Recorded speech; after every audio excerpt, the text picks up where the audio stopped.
طول عمرنا احنا بنعمل العصير غلط. تعالوا نعمل العصير ده الجوافة بطريقة أمي، ربنا يديها الصحة، علشان نستفيد منها بكل حتة بالجوافية. هنقطع كده نصين ومش هنشيل القلب بتاعها بالشكل ده، نكون غسلينها كويس عشان تقدري تستفيدي منها في كل حاجة. هنجيب الشفشق معانا وننزل بيه كده من غير تنظيف بالبذر بتاعها عشان نعرف نستفيد، لان البذر بتاعها هو كل اللحم اللي فيها.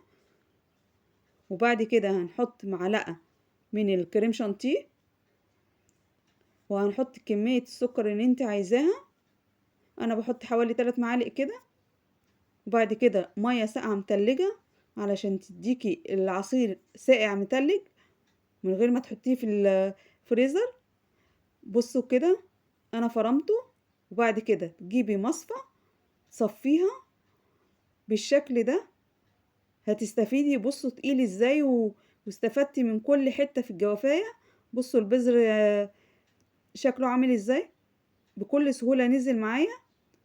وبكده استفدتي من الجوافية من اولها لاخرها. يا رب تكون الطريقة عجبتكم، ومع الف سلامة.